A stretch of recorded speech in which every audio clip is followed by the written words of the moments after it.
Welcome back to the R K science classes. मैं हूं Rohit Mehta and you are watching the YouTube channel of R K science classes. दोस्तों, आज का जो lecture है वो 12th बायोलॉजी के बच्चों के लिए है और आज के इस लेक्चर में मैं स्टार्ट करने जा रहा हूं युग्मक जनन। यानी कि अभी तक हम इस चैप्टर में जो हमारा चल रहा है मानव जनन तंत्र 12th बायो चैप्टर नंबर 3, इसमें हम नर जनन तंत्र और मादा जनन तंत्र को कंप्लीट कर चुके हैं। अब क्या है, हमारा अगली हेडिंग जो है वो हमारे पास है युग्मक जनन। युग्मक जनन, गैमेटोजेनेसिस। अगली हेडिंग हमारे पास क्या है, गैमेटोजेनेसिस। तो इसका नाम जैसा कि हमें दिखाई दे रहा है गैमेटोजेनेसिस, इसमें दो शब्द छिपे हुए हैं, एक तो gamete and second is genesis. यानी कि गैमेटोजेनेसिस या फिर हिंदी शब्द की बात करूं मैं, युग्मक जनन। जनन का मतलब है निर्माण। जेनेसिस जहां पर भी हमें शब्द दिखाई देता है, जो जेनेसिस शब्द जहां पर भी हमें दिखाई दे वहां पर हमें एक ही अर्थ निकालना है, क्या? बनना, निर्माण, फॉर्मेशन। तो इसमें दो शब्द कौन कौन से हैं? एक तो है लास्ट वाला जेनेसिस, और जेनेसिस का मतलब क्या होता है? फॉर्मेशन। जेनेसिस का मतलब क्या है? फॉर्मेशन, यानी कि निर्माण। और हमारा पहला जो शब्द है वो यहाँ पर है गैमेट। पहला शब्द क्या है यहाँ पर? गैमेट। और गैमेट का मतलब होता है युग्मक। गैमेट का मतलब क्या होता है? युग्मक। तो गैमेटोजेनेसिस का मतलब क्या हुआ? युग्मकों का निर्माण, यानी कि युग्मक बनाना। यानी कि हम क्या लिखेंगे? युग्मक जनन किसे कहेंगे? जननों में, जननों, गोनेड्स। जनन को क्या बोला जाता है? गोनेड्स। जनन क्या है? हालांकि इसके बारे में मैं भी पहले बात कर चुका हूं, अभी फिर से बताएंगे हम इसके बारे में। जननों, गोनेड्स में किसका निर्माण? युग्मकों का। युग्मकों का निर्माण क्या कहलाता है? युग्मक जनन कहलाता है। परिभाषा क्या हो गई कि जननों में यानी कि गोनेड्स में गैमेट्स का निर्माण, युग्मकों का निर्माण क्या कहलाता है? गैमेटोजेनेसिस, युग्मक जनन कहलाता है। अब बेटा जो जनन यानी कि गोनेड्स जो हैं, ये मानव में अब आपको पता है कि लैंगिक द्विरूपता पाई जाती है, यानी कि नर अलग होता है जबकि मादा अलग होती है। तो जनन हम बात करें नर में और बात करें मादा में, तो जो जनन है वो दोनों में अलग अलग होते हैं। नर में जनन के रूप में वृषण यानी कि टेस्टिस पाए जाते हैं। नर में किसके रूप में? जनन के रूप में कौन पाए जाते हैं? टेस्टिस पाए जाते हैं। जबकि जो मादा है, मादा में किसके रूप में? जनन के रूप में अंडाशय, ओवेरी पाया जाता है। अंडाशय, ओवेरी क्या पाया जाता है? ओवेरी पाया जाता है। तो हम बात कर रहे हैं जनन की। तो जनन में युग्मकों का निर्माण होता है और जनन दो प्रकार के हैं। नर में क्या है? वृषण जनन के रूप में होता है, जबकि जो मादा है उसमें अंडाशय किसके रूप में होता है? जनन के रूप में होता है। तो जनन क्या है? जनन वे अंग हो गए, गोनेड्स वे अंग। अब मैं जनन की अगर परिभाषा लिखना चाहूं तो क्या लिखेंगे? वे अंग या संरचनाएं जिनमें, वे अंग जिनमें किसका? युग्मकों का निर्माण होता है। यानी कि फॉर्मेशन ऑफ गैमेट्स की क्रिया कहां होती है? उस अंग को, उस संरचना को हम क्या नाम देंगे? गोनेड। वे अंग जिनमें युग्मकों का निर्माण होता है जनन कहलाते हैं, गोनेड्स कहलाते हैं। क्या कहलाते हैं? जनन। यानी कि नर में तो वृषण में किसका निर्माण होता है?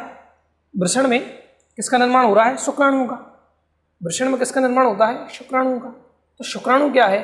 शुक्राणु नर युग्मक है, जबकि अंडाशय में किसका निर्माण होता है? अंडाणु का। तो अंडाणु क्या है? ये मादा युग्मक है। तो मादा युग्मक यानी कि अंडाणु का निर्माण अंडाशय में होता है। अंडाशय को हम क्या कहेंगे? मादा के लिए जनन कहेंगे। इसी प्रकार शुक्राणु क्या है? नर युग्मक है। नर युग्मक का निर्माण किसमें होता है? वृषण में। वृषण किसमें पाए जाते हैं? नर में। तो शुक्राणु का निर्माण किसमें होता है? किसमें होगा? वृषण में। तो वृषण नर के लिए क्या हो गया? जनन हो गया। वृषण क्या हो गया? नर के लिए जनन हो गया।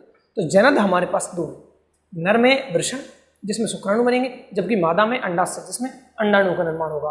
तो ये तो हो गया हमारा युग्मक जनन। अब देखिए युग्मक दो हैं, कौन कौन से युग्मक? नर में तो बनते हैं कौन? शुक्राणु, जबकि मादा में बनते हैं अंडाणु। शुक्राणु को बोलते हैं हम स्पर्म, जबकि अंडाणु को बोलते हैं हम ओवम। शुक्राणु को बोलते हैं स्पर्म या स्पर्मेटोजोआ भी कहते हैं इसको, और इसको ऊटिड या ओवम भी कहा जाता है। तो शुक्राणु और अंडाणु दो अलग अलग क्या हैं? युग्मक हैं, और दोनों के निर्माण की प्रक्रिया को अलग अलग नाम दिया जाता है। इसलिए गैमेटोजेनेसिस कितने प्रकार की क्रिया हो जाएगी? 2 प्रकार की। गैमेटोजेनेसिस कितने प्रकार का हो जाएगा? 2 प्रकार का। कौन कौन सा? सबसे पहला वह प्रकार होगा जिसमें क्या बनेंगे? शुक्राणु का निर्माण होगा, और दूसरा प्रकार वह होगा जिसमें अंडाणु का निर्माण होगा। तो हम इसका स्क्रीनशॉट ले लें पहले, फिर हम बात करते हैं किसके बारे में? दोनों प्रकारों के बारे में। तो चलिए इसको हटा देते हैं, इसको नोट करना है सबसे पहले। अब क्या कह रहे हैं हम कि जो जनद है वो मानव के पास कितने हैं? 2 हैं जनद, नर में वृषण है, जिसमें किसका निर्माण होगा? शुक्राणु होगा। तो हम कह सकते हैं कि युग्मक जनन कितने प्रकार का होगा? 2 टाइप का, 2 प्रकार का। कौन कौन से होंगे?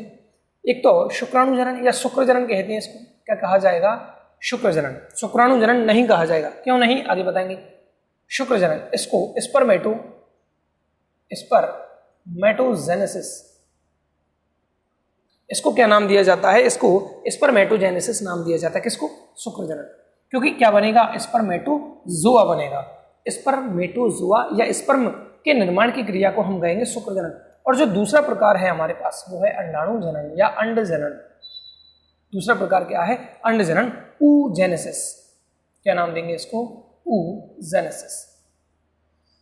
तो गैमेटोजेनेसिस में हम 2 क्रियाएं पढ़ते हैं।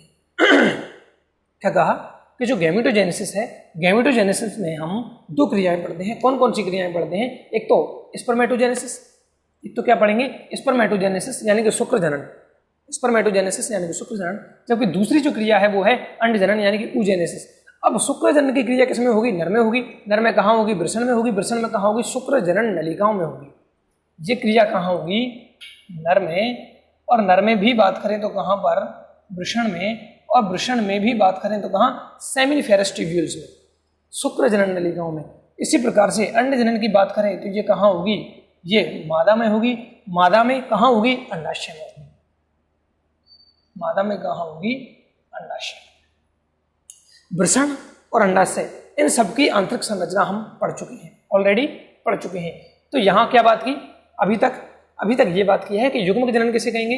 युग्मकों के निर्माण की प्रक्रिया। दूसरे टाइप से भी हम परिभाषा दे सकते हैं। कैसे? कि जननों में आधा जनन कोशिकाओं द्वारा युग्मकों के निर्माण की प्रक्रिया को क्या नाम देंगे हम? गैमेटोजेनेसिस नाम देंगे। गैमेटोजेनेसिस 2 प्रकार की होती है, शुक्र जनन स्पर्मेटोजेनेसिस और अंड जनन oogenesis। ठीक है, तो यानी कि युग्मक जनन की क्रिया 2 प्रकार की होती है। एक वह प्रक्रिया है जिसमें शुक्राणुओं का निर्माण होता है, और दूसरी वह प्रक्रिया है जिसमें अंडाणुओं का निर्माण होता है। तो इसी प्रकार अब हम हेडिंग डालेंगे शुक्र जनन। सबसे पहले क्या पढ़ेंगे? शुक्र जनन स्पर्मेटोजेनेसिस। सबसे पहले क्या पढ़ेंगे? शुक्र जनन स्पर्मेटोजेनेसिस।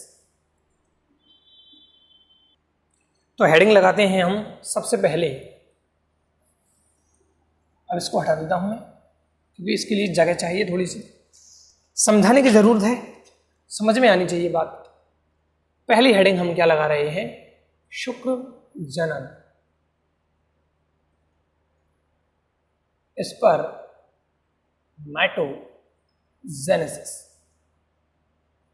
शुक्र जनन स्पर्मेटोजेनेसिस यानी कि फॉर्मेशन ऑफ स्पर्म्स, यानी कि इस क्रिया में क्या बनेंगे?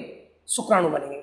अब देखिए, अभी हमने क्या बात की थी पिछले लेक्चर्स में कि ये शुक्र जनन नलिका होती है। क्या होती है? शुक्र जनन नलिका। इधर भी कोई शुक्र जनन नलिका, इधर भी कोई शुक्र जनन नलिका, इधर भी और इधर भी। हर एक शुक्र जनन नलिका कई सारी शुक्र जनन नलिकाओं से घिरी हो सकती है, और इस शुक्र जनन नलिका में कुछ घनाकार कोशिकाएं पाई जाती हैं। ये हमें पता है। क्या पाई जाती है? घनाकार कोशिकाएं। यानी कि शुक्र जनन नलिका में आधा जनन उपकला पाई जाती है, और प्रत्येक शुक्र जनन नलिका पर एक बारीक आवरण पाया जाता है, जैसे ट्यूनिका प्रोप्रिया कहते हैं। याद आ रहा है? इस आवरण को क्या कहेंगे? Tunica propria. इस आवरण को क्या कहेंगे? जिसमें 2 प्रकार की कोशिकाएं, इसमें 2 प्रकार की कोशिकाएं। कौन कौन सी? तो ये कोशिकाएं हैं हमारे पास सेकंड प्रकार की। पहली प्रकार की तो कौन सी कोशिकाएं हैं? आधा जनन कोशिकाएं। इन कोशिकाओं को तो क्या नाम देंगे हम? आधा जनन कोशिकाएं नाम देते हैं सबकी। ये जो कोशिकाएं हैं जो कैसी होती हैं? पिरामिड के आकार की। इन कोशिकाओं को हम सर्टुली कोशिकाएं नाम देते हैं। क्या नाम देते हैं? सर्टुली कोशिकाएं। जबकि शुक्र जनन नलिका के बाहर भी कुछ कोशिकाएं पड़ी होती हैं, कुछ कोशिकाएं बाहर भी पड़ी होती हैं, जिन्हें अंतराली या लीडिंग सेल्स कहते हैं। इनको क्या नाम दिया था हमने? अंतराली या लीडिंग सेल्स। इतना याद आ जाना चाहिए। अगर इतना याद नहीं आ रहा है तो मुझे लगता है आपको पिछले लेक्चर्स देखने की ज़रूरत है। अगर इतना याद आ जाता है तो अब जो कहानी है शुक्र जनन की वो बहुत सिंपल हो जाती है।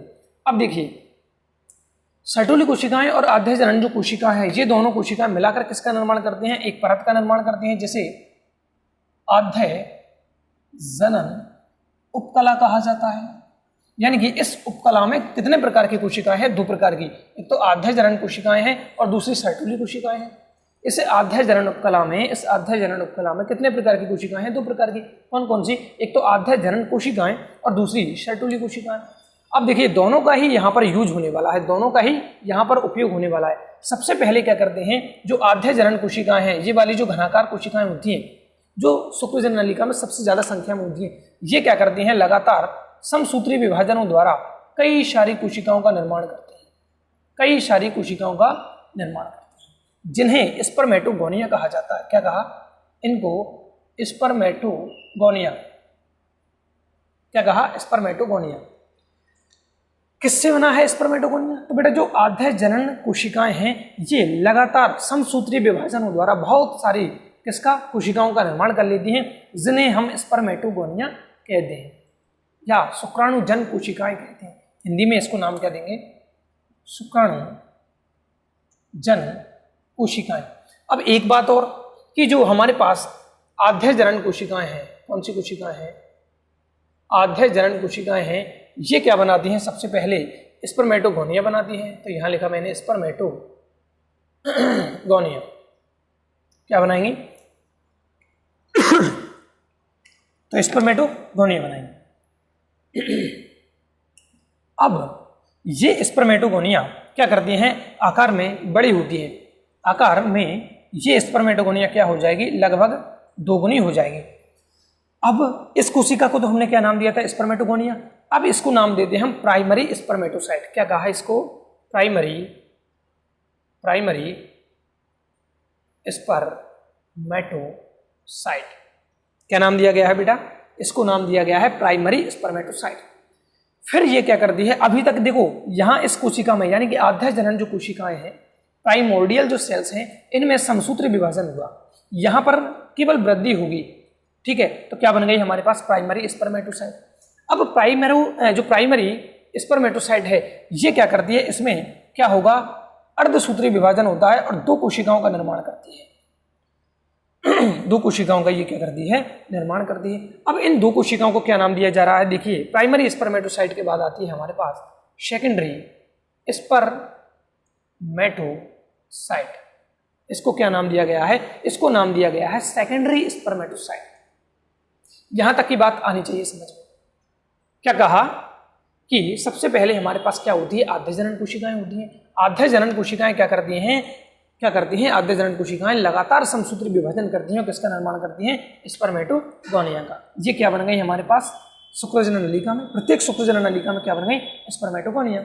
अब स्पर्मेटोगोनिया में से कुछ स्पर्मेटोगोनिया क्या करती हैं? आकार में वृद्धि करती हैं और आकार में डबल हो जाएंगे। डबल होने के बाद इसको नाम दिया जाएगा प्राइमरी स्पर्मेटोसाइट।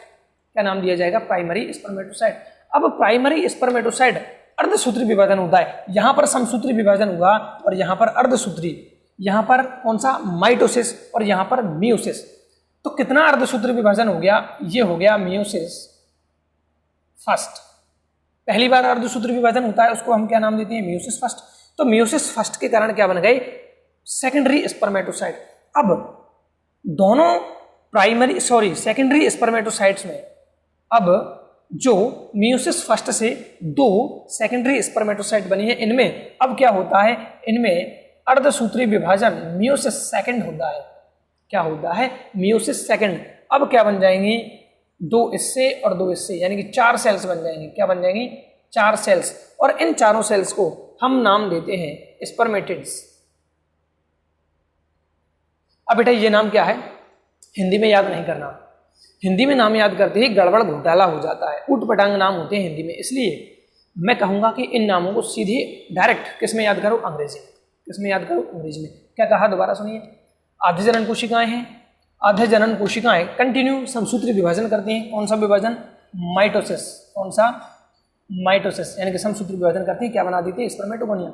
स्पर्मेटोगोनिया से क्या बनता है? प्राइमरी स्पर्मेटोसाइट बनता है। प्राइमरी स्पर्मेटोसाइट से क्या बनता है? सेकेंडरी स्पर्मेटोसाइट बनता है। और सेकेंडरी स्पर्मेटोसाइट में अर्धसूत्री विभाजन सेकंड होता है, जिससे क्या बनते हैं? स्पर्मेटिड्स बनते हैं। और फिर बाद में स्पर्मेटिड्स से क्या बनते हैं बेटा? स्पर्म बनते हैं। क्या बनते हैं? स्पर्म। तो यहां तक की बात आपको समझ में आ गई होगी, बस इसी को हमें लिखना है एक तरह से। अब देखिए, अध्ययन की दृष्टि से मैं इस पूरी साइकिल को, भाई स्पर्म बनाने है, इस साइकिल को 2 टुकड़ों में बांट देता हूं। कितने टुकड़ों में बांट देता हूं? 2 टुकड़ों में। कौन कौन से सर?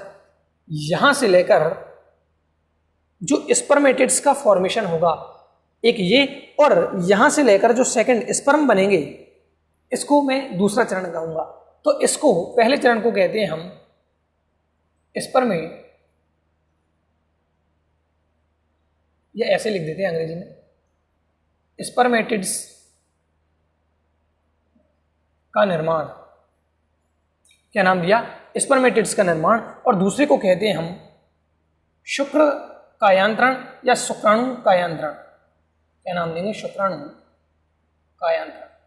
तो ये बात आ गई होगी समझ में। यानी कि ध्यान से सुनिएगा बात को, गेमेटोजेनेसिस को 2 भागों में बांटा गया।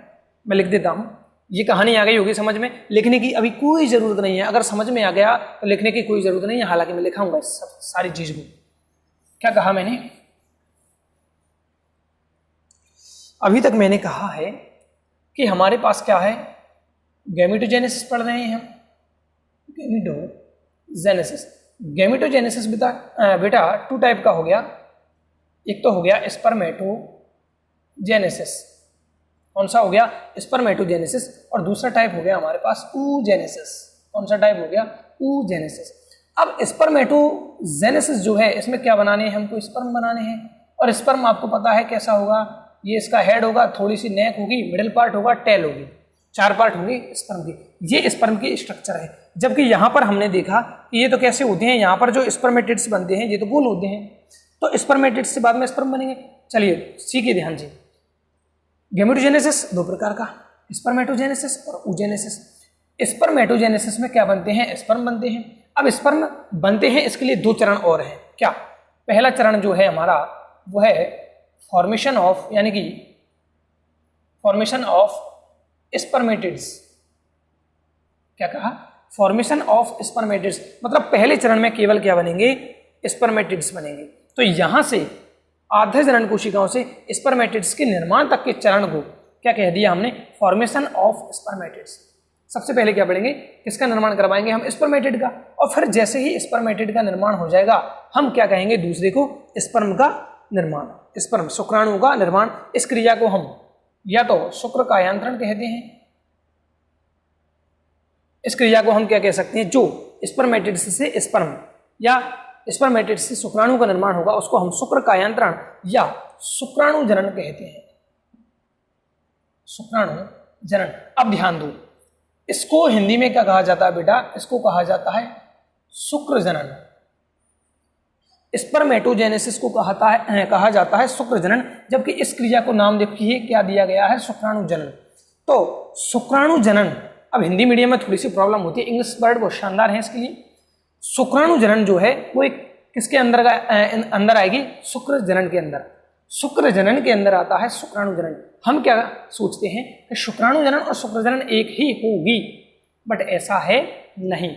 शुक्र जनन में दोनों क्रियाएं शामिल हैं, जबकि शुक्राणु जनन में क्या होगा? केवल स्पर्मेटिड्स से क्या बन जाएगा?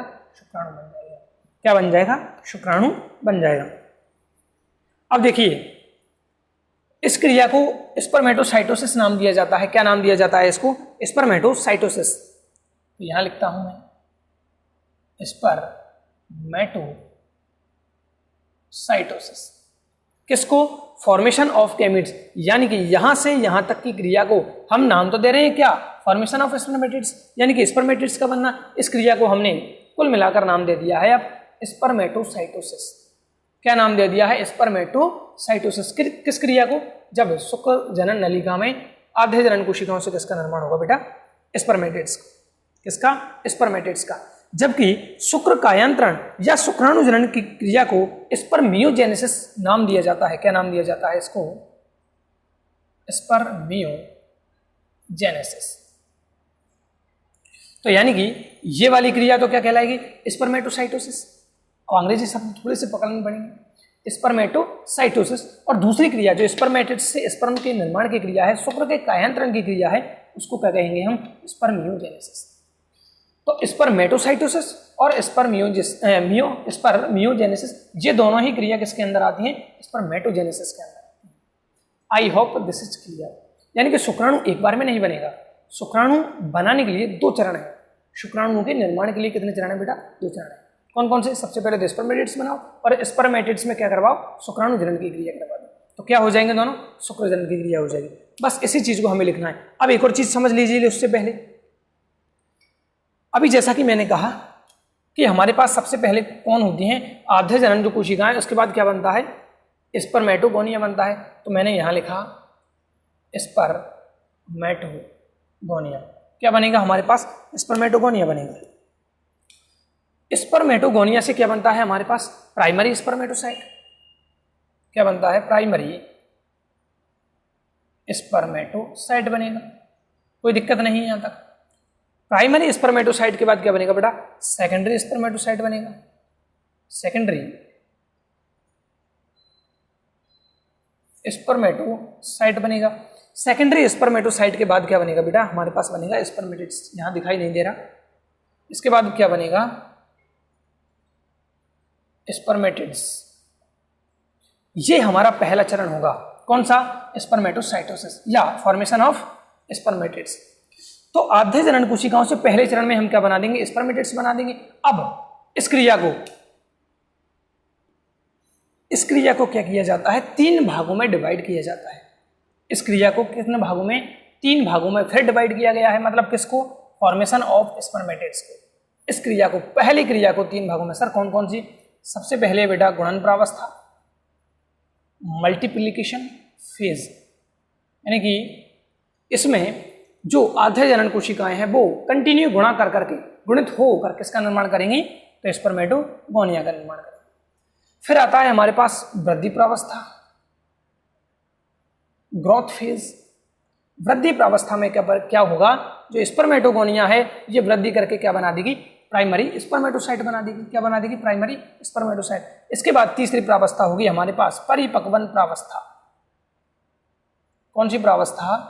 परिपक्वन प्रावस्था। इसमें क्या होगा? जो प्राइमरी स्पर्मेटोसाइट है वो पहले सेकेंडरी स्पर्मेटोसाइट में टूटेगी या बनेगी। किसके द्वारा? मियोसिस फर्स्ट के द्वारा। और फिर ये सेकेंडरी स्पर्मेटोसाइट किसमें कन्वर्ट हो जाएगी? स्पर्मेटिड्स में कन्वर्ट हो जाएगी। किसके द्वारा? मियोसिस सेकंड के द्वारा। किसके द्वारा? मियोसिस सेकंड के द्वारा। तो बेटा ये है, मेरे ख्याल से जो नए बच्चे हैं उनको समझ में नहीं आया होगा, लेकिन जिन्होंने कहीं ना कहीं कभी ना कभी पढ़ा है उनको जरूर समझ में आया होगा। तो इसको मैं दोबारा समझाने की कोशिश करूंगा, डिटेल के साथ लिखेंगे, उसके साथ नोट्स भी बनाते चलना है। चलिए लगाते हैं हम क्या? शुक्र जनन स्पर्मेटोजेनेसिस। शुक्र जनन स्पर्मेटोजेनेसिस। अब हम इसमें लिखना स्टार्ट करेंगे। तो सबसे पहले तो हम शुक्र जनन की क्या लिखेंगे? डेफिनेशन लिखेंगे। परिभाषा क्या है? तो देखिए शुक्र जनन परिभाषा क्या लिखेंगे हम कि वृषण की, कहां पर शुक्राणु का निर्माण होता है? वृषण की शुक्र जनन नलिकाओं में उपस्थित आधे जनन उपकला की आधे कोशिकाओं द्वारा या आधे जनन कोशिकाओं द्वारा शुक्राणुओं के निर्माण की क्रिया को हम क्या कहते हैं? शुक्र जनन। नहीं आई सर समझ में? देखिए मैं लिखता हूं शुक्र जनन। वृषण की शुक्र जनन नलिकाओं, वृषण की शुक्र जनन नलिकाओं सेमिनिफेरस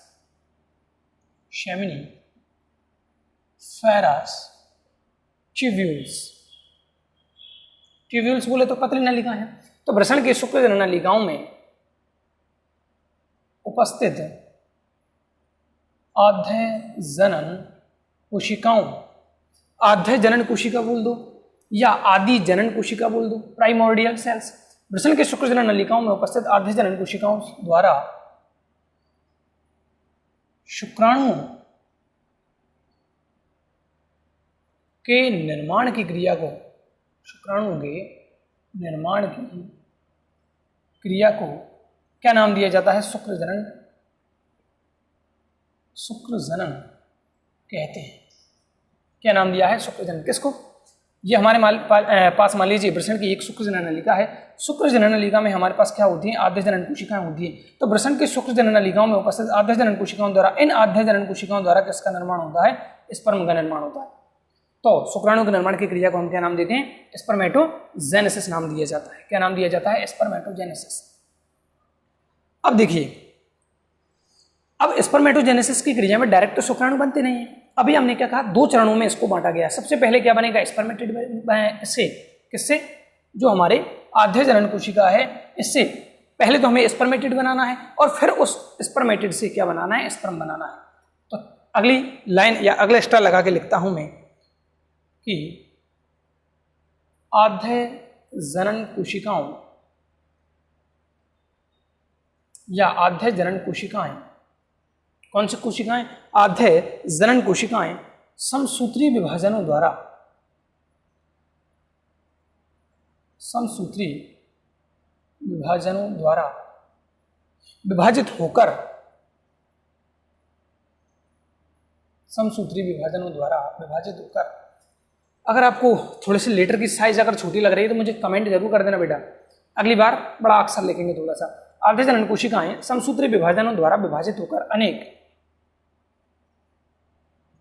स्पर्मेटोगोनिया, स्पर्मेटोगोनिया, स्पर्मेटोगोनिया को हिंदी में क्या कहा जाता है? शुक्राणुजन कोशिकाएं कहा जाता है।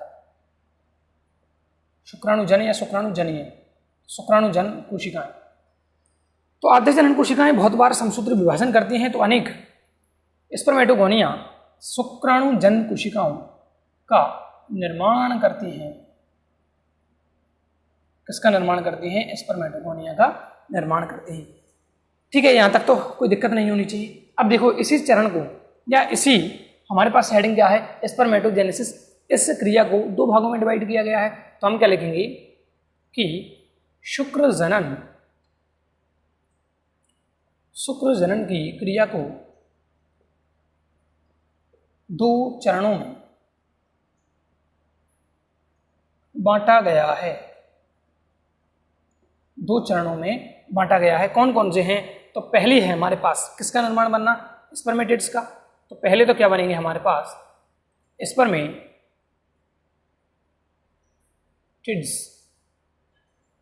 स्पर्मेटिड्स का निर्माण यानी कि फॉर्मेशन ऑफ स्पर्मेटिड्स। और दूसरा हमारे पास क्या होगा? शुक्र कायांतरण, या इसको कहते हैं हम शुक्राणु जनन। स्पर्मेटिड्स का निर्माण पहले करेंगे और उस स्पर्मेटिड्स से बाद में क्या बन जाएगा? शुक्राणु बन जाएगा। तो शुक्रजनन की क्रिया को कितने भागों में बांट दिया? जैसा कि मैंने अभी थोड़ी देर पहले समझाया था। क्या? सबसे पहले क्या बनाना है? स्पर्मेटिड्स बनाना है पहले चरण में, और इस चरण को वास्तव में 3 भागों में, 3 प्रावस्थाओं में बांटा जाएगा। कौन कौन सी? सबसे पहले आएगी हमारी गुणन प्रावस्था। कौन सी प्रावस्था आएगी? गुणन प्रावस्था। उसके बाद आएगी हमारी ग्रोथ फेज यानी कि वृद्धि प्रावस्था, गुणन मल्टीप्लिकेशन फेज, दूसरी ग्रोथ फेज वृद्धि प्रावस्था, और तीसरी आएगी मैचुरेशन फेज यानी कि परिपक्वन प्रावस्था। कौन सी प्रावस्था आएगी? परिपक्वन प्रावस्था। और परिपक्वन प्रावस्था के बाद कौन सी प्रावस्था या अवस्था शुरू हो जाएगी? शुक्र कायांतरण या शुक्राणु जनन, स्पर्मियोजेनेसिस। तो सबसे पहले हम पहली हेडिंग लगाते हैं इसमें, ए क्या है?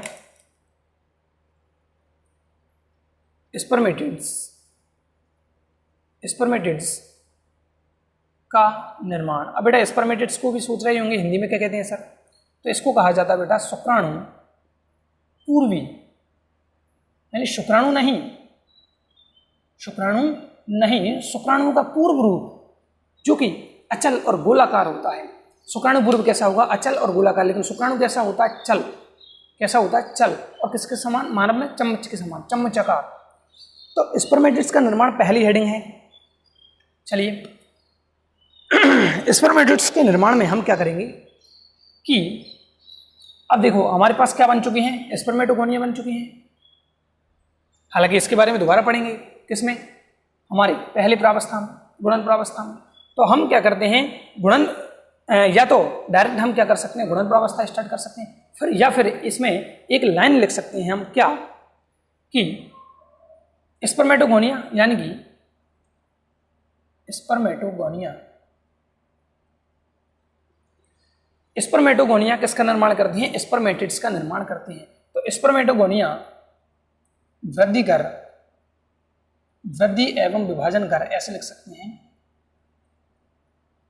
या यहां अपन स्टार्ट में लिख सकते हैं कि इस अवस्था में स्पर्मेटोगोनिया वृद्धि एवं विभाजन कर स्पर्मेटिड्स का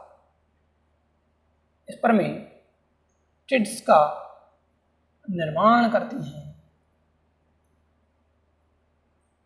तो स्पर्मेटोगोनिया वृद्धि एवं विभाजन करके स्पर्मेटिड्स का निर्माण करती है। किस प्रावस्था में, स्पर्मेटिड्स का निर्माण। स्पर्मेटिड्स को हिंदी में क्या कहते हैं, शुक्राणुपूर्व भी कहते हैं। अब क्या लिखेंगे, इस अवस्था को 3 भागों में या 3 प्रावस्थाओं में बांटा गया है। कौन कौन सी प्रावस्था है, तो गुणन प्रावस्था, वृद्धि प्रावस्था, परिपक्वन प्रावस्था। पहली हेडिंग डालते हैं हम, क्या है, गुणन प्रावस्था। क्या है हमारे पास, गुणन प्रावस्था, मल्टीप्लिकेशन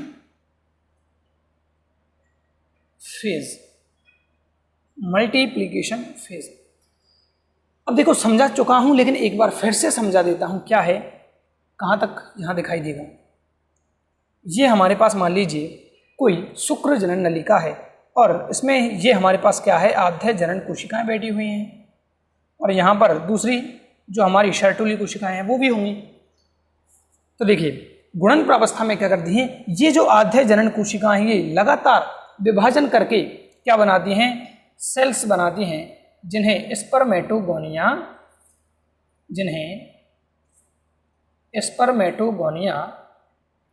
कहा जाता है। तो गुणन प्रावस्था नाम क्यों बेटा, क्योंकि ये मल्टीप्लाई कर रही हैं, गुणन कर रही हैं, अपनी संख्या बढ़ा रही हैं। अपनी संख्या बढ़ाना मतलब गुणन करना, तो अपनी संख्या बढ़ाती हैं, इसलिए इस प्रावस्था को नाम क्या दिया गया है, गुणन प्रावस्था, मल्टीप्लिकेशन फेज। यानी कि क्या कहा, इस प्रावस्था में जो आद्य जनन कोशिकाएं हैं ये लगातार कई समसूत्री विभाजनों द्वारा किसका निर्माण करेंगे, स्पर्मेटोगोनिया का। और स्पर्मेटोगोनिया को हम हिंदी में क्या कहते हैं, शुक्राणुजन कोशिका कहते हैं। तो क्या लिखेंगे हम इसमें,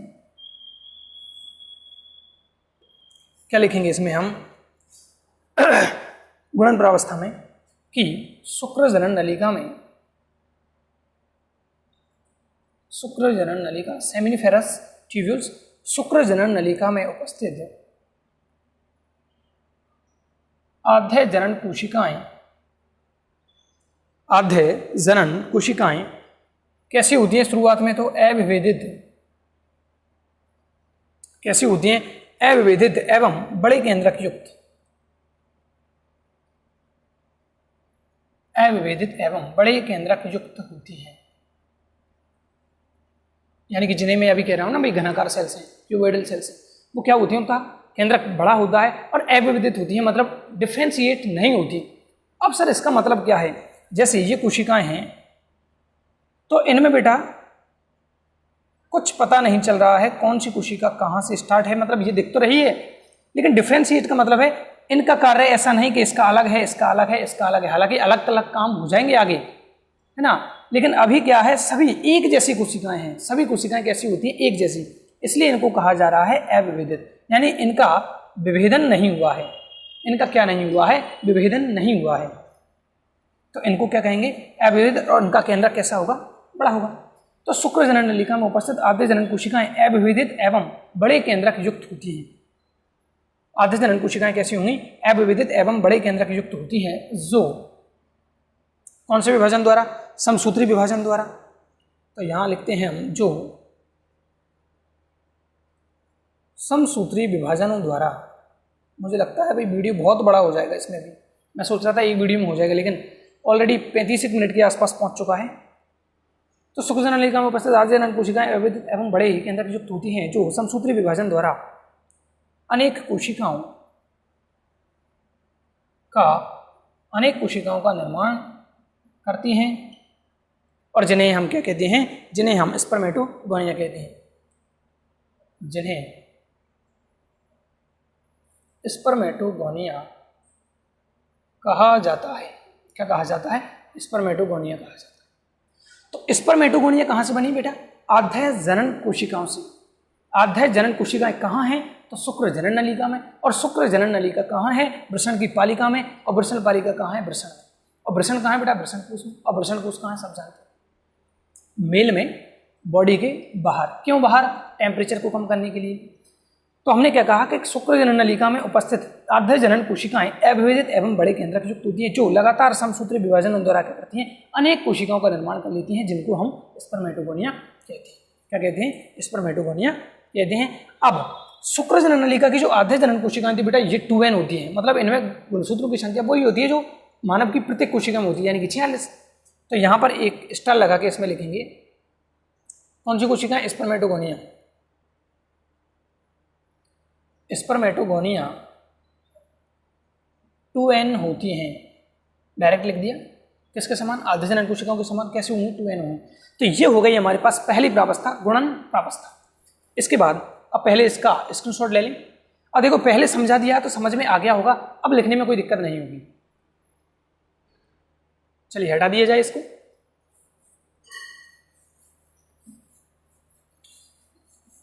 एक बार समझ में आता है, इसके बाद दिक्कत नहीं होती है। लिखने में हम कुछ भी लिख सकते हैं, बहुत कुछ लंबा चौड़ा बढ़ा चढ़ा कर लिख सकते हैं, बट जितना एनसीईआरटी में गिवन है बेटा, उस पर ही हमें फोकस करना है। इससे ज़्यादा डिटेल में हमें नहीं जाना है। दूसरी प्रावस्था हमारे पास क्या है? वृद्धि प्रावस्था, ग्रोथ फेज। कौन सी फेज?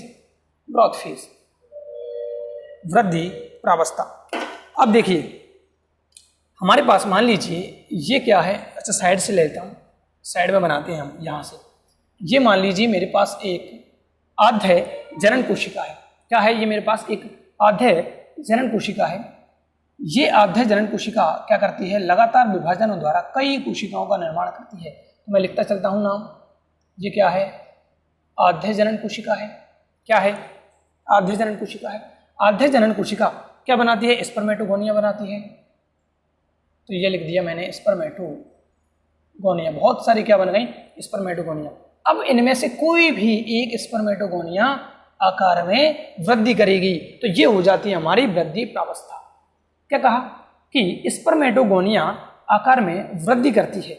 इस प्रावस्था को हम कहते हैं वृद्धि प्रावस्था। इस प्रावस्था को क्या कहते हैं? वृद्धि प्रावस्था। तो क्या लिखेंगे इस प्रावस्था में?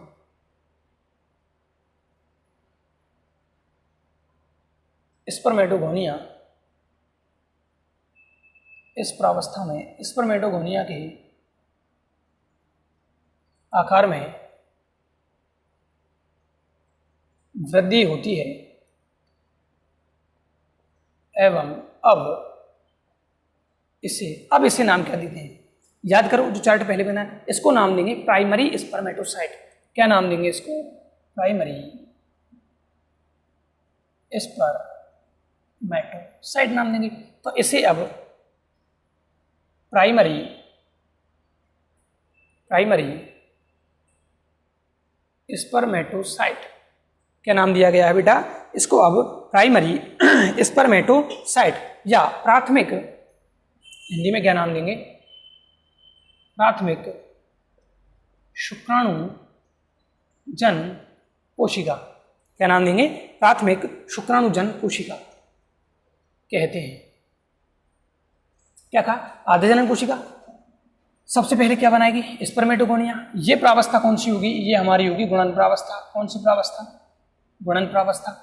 स्पर्मेटोगोनिया बन जाएंगे गुणन प्रावस्था में। अब स्पर्मेटोगोनिया के आकार में वृद्धि होती है और आकार में वृद्धि होने के बाद इसको नाम देते हैं हम प्राइमरी स्पर्मेटोसाइट। क्या नाम देते हैं इसको? प्राइमरी स्पर्मेटोसाइट या प्राथमिक शुक्राणुजन कोशिका।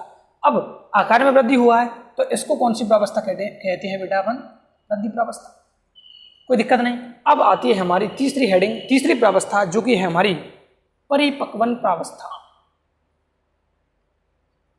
कौन सी प्रावस्था? परिपक्वन प्रावस्था, मैचुरेशन फेज। कौन सी प्रावस्था है? Maturation phase. यानी कि अब ये क्या होगी? परिपक्व होगी। तो इसमें क्या होता है? अच्छा यहाँ तो क्या हुआ था? समसूत्री विभाजन, माइटोसिस। यहाँ पर क्या करती है? ये विभाजन करती है। कौन सा विभाजन करती है? अर्धसूत्री। तो मैं यहाँ पर लिखूंगा मियोसिस फर्स्ट। क्या लिखूंगा? Meiosis first. कितनी कोशिकाएं बनाएगी? अर्धसूत्री विभाजन होता है तो 2 कोशिकाएं बनती हैं। अर्धसूत्री विभाजन हुआ तो पहली में 2 कोशिकाएं और दूसरा होगा तो 4, यानी कि आपको पता होगा समसूत्री विभाजन में 2 कोशिकाएं बनती है जबकि अर्धसूत्री विभाजन में 4 कोशिकाएं बनती है। तो यहां पर देखिए, अब इसको नाम देंगे हम सेकेंडरी स्पर्मेटोसाइट। क्या नाम दिया? Secondary spermatocyte. किससे बनी है? प्राइमरी स्पर्मेटोसाइट से बनी है। किसके द्वारा बनती है? मियोसिस फर्स्ट के द्वारा बनती है। किसके द्वारा? मियोसिस फर्स्ट, यानी अर्धसूत्री विभाजन प्रथम के द्वारा। तो परिपक्वन प्रावस्था में क्या लिखूंगा मैं? इसमें लिखूंगा कि इस प्रावस्था में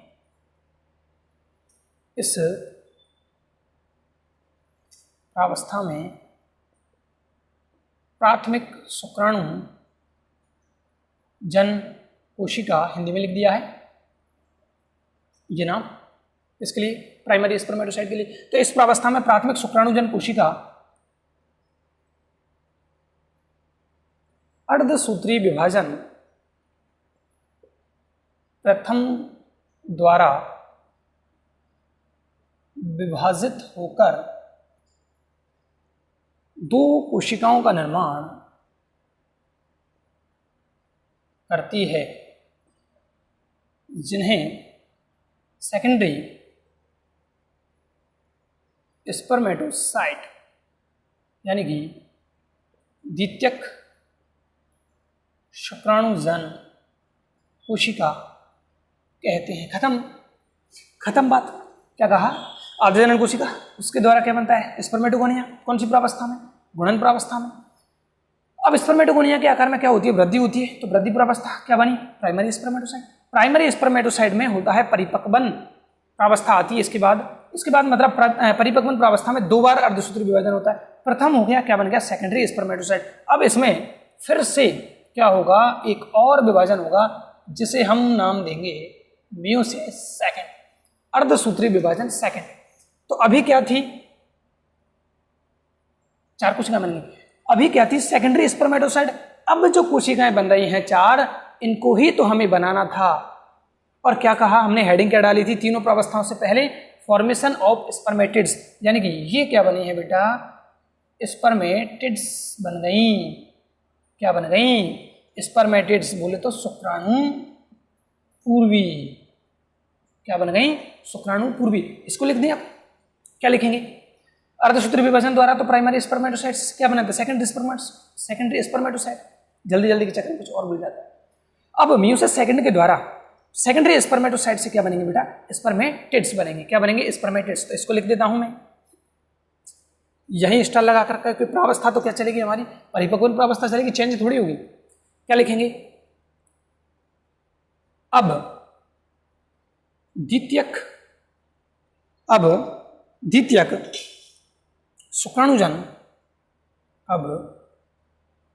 शुक्राणुजन कोशिका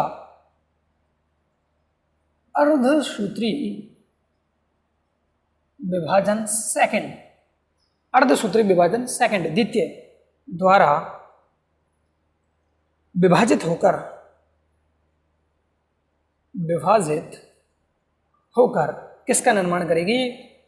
शुक्राणु पूर्वी स्पर्मेटिड्स का निर्माण करती हैं। क्या कहा? सेकेंडरी स्पर्मेटोसाइट में क्या होगा? मियोसिस सेकंड होगा। भाई फर्स्ट में मियोसिस फर्स्ट, सेकंड में मियोसिस सेकंड। सेकेंडरी स्पर्मेटोसाइट्स में मियोसिस सेकंड होगा। और मियोसिस सेकंड होने के बाद अब 1 से बनेंगे 2, और हमारे पास सेकेंडरी स्पर्मेटोसाइट से कितनी थी बेटा? 2। तो 2 से कितने बन जाएंगे? 4। क्या बनी? 4 स्पर्मेटिड्स। अब यहां से बहुत इंपॉर्टेंट क्वेश्चन, सवाल जो आता है वो यहां से समझना क्या है। यहां तक के क्वेश्चन नहीं बनेगा, ये क्वेश्चन बनता है यहां से यहां तक के बीच से, और फिर अगले चरण में तो बात करेंगे ही अपन। तो पहले ऐसा करो, इसका स्क्रीनशॉट लें। मुझे पता है 40-42 मिनट हो चुके हैं। इसका स्क्रीनशॉट लें, फिर इसको लिखें। अगला चरण जो है ना हमारा शुक्र कायांतरण, उसको अगली वीडियो में लिखें। लेकिन यहाँ क्वेश्चन क्या बनता है उसको मैं लिखाता हूँ जल्दी से। इसका स्क्रीनशॉट लें। हो गया। चलिए अब मैं इसको हटा देता हूँ, स्क्रीनशॉट आपने ले ही लिया। अब देखो यहाँ से क्या क्वेश्चन बनता है, अगले लेक्चर में भी इसको कंटिन्यू करेंगे। क्या कहा, मैं कह रहा हूं एक नोट लगा देते हैं। क्या है सर नोट? मान लीजिए मेरे पास एक क्या है, प्राइमरी स्पर्मेटोसाइट है। एक क्या है मेरे पास, प्राइमरी स्पर्मेटोसाइट है। तो एक प्राइमरी स्पर्मेटोसाइट से कितने सेकेंडरी स्पर्मेटोसाइट बनेंगे? तो 2 बनेंगे। एक से कितने बनेंगे? 2। ठीक है। और अगर मेरे पास मान लो एक प्राइमरी स्पर्मेटोसाइट है, एक प्राइमरी स्पर्मेटोसाइट से कितने स्पर्मेटिड्स बनेंगे? तो बनेंगे बेटा 4। और मैं कहूं कि एक द्वितीयक स्पर्मेटोसाइट से, सेकेंडरी स्पर्मेटोसाइट से एक सेकेंडरी स्पर्मेटोसाइट से कितने स्पर्मेटिड्स बनेंगे? तो बेटा यहां आंसर होगा 2। कितना होगा? 2। आई होप आपको समझ में आ गई होगी बात। तो मैं इसको लिखा देता हूं पहले। एक प्राइमरी स्पर्मेटोसाइट, एक प्राइमरी स्पर्मेटोसाइट से सीधा क्या लिखेंगे? 4 स्पर्मेटिड्स का निर्माण होता है। यह केवल क्या होगा? शुक्र जनन की क्रिया में ही होता है, ये अंड जनन की क्रिया में नहीं होता। वहां पर एक oocyte होगा, जैसे यहां पर नाम क्या बेटा? स्पर्मेटोसाइट। वहां क्या नाम होगा? oocyte। स्पर्मेटोजेनेसिस वहां क्या होगी? oogenesis। तो नाम बड़े सिंपल हैं, है ना। यहां पर क्या है? स्पर्मेटोगोनिया, वहां क्या होगी? oogonia। बहुत सिंपल नाम है। तो यहां पर क्या कह रहे हैं हम? प्राइमरी स्पर्मेटोसाइट है, उससे कितने स्पर्मेटिड बनेंगे? 4 बनेंगे। एक से कितने बनेंगे? 4। जबकि अंड जनन की क्रिया में एक ही बनेगा बेटा। तो यहां पर बनते हैं 4 और वहां बनेंगे 1 अंड जनन की क्रिया में। तो अब यहां पर मैं एक क्वेश्चन दे देता हूं, ऐसा क्वेश्चन पूछा जाता है, आंसर मुझे कमेंट बॉक्स में आप देंगे। कहां देंगे? कमेंट बॉक्स में। यदि नहीं क्वेश्चन लेते हैं 100 आता है, वैसे ज्यादातर 25 या 100, पर फेमस क्वेश्चन बनता है। 100 प्राथमिक स्पर्मेटोसाइट 100 प्राथमिक स्पर्मेटोसाइट से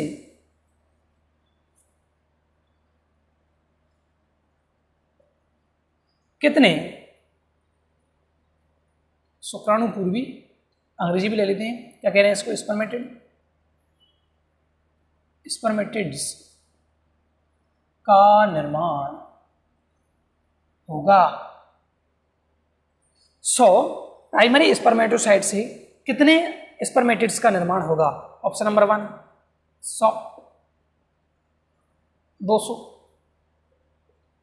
300, 400। फेमस क्वेश्चन क्या होता है बेटा? यहां पर 100 की जगह कितना आ जाएगा? 25। डायरेक्ट पूछा जाता है पेपर में, नीट की में भी पूछा गया है, 12th लेवल पर भी पूछा गया है, कंपटीशन एग्जाम्स में भी पूछा जाता है। एनसीईआरटी की प्रॉब्लम है ये। एनसीईआरटी की प्रॉब्लम मतलब है एनसीईआरटी में गिवन क्वेश्चन है। क्या कहा मैंने? 100 प्राथमिक स्पर्मेटोसाइट से एक शुक्राणु से कितने शुक्राणु पूर्वी का निर्माण होता है? तो बेटा 1 से कितने होते हैं आपको पता होगा, तो 100 से कितने होंगे? आप आंसर दोगे। कहाँ दोगे? कमेंट बॉक्स में। तो आज हमने क्या बात की है बेटा? स्पर्मेटिड्स का फॉर्मेशन किया है। क्या किया है? स्पर्मेटिड्स का किससे? आद्य जनन कोशिका से। दोबारा रिवाइज करा देता हूँ। आद्य जनन कोशिका से समसूत्री विभाजन द्वारा क्या बनता है? स्पर्मेटोगोनिया। ये प्रावस्था होगी गुणन प्रावस्था। इसके बाद स्पर्मेटोगोनिया में वृद्धि प्रावस्था होने से क्या बनती है? Primary spermatocyte. अब प्राइमरी स्पर्मेटोसाइट में कौन सा विभाजन होता है? अर्धसूत्री प्रावस्था कहें तो ये होगी परिपक्वन प्रावस्था, मैचुरेशन फेज। प्राथमिक जो हमारे पास स्पर्मेटोसाइट है, इसमें अर्धसूत्री विभाजन प्रथम से क्या बनते हैं? 2 द्वितीयक स्पर्मेटोसाइट, सेकेंडरी स्पर्मेटोसाइट बनते हैं। और इनमें द्वितीयक विभाजन होता है कौन सा? अर्धसूत्री। इसके द्वारा क्या बनते हैं? स्पर्मेटिड्स का, यानी शुक्राणु पूर्वी का निर्माण होता है। अब आगे की कहानी क्या होगी? एक शुक्राणु पूर्वी से एक शुक्राणु बनता है।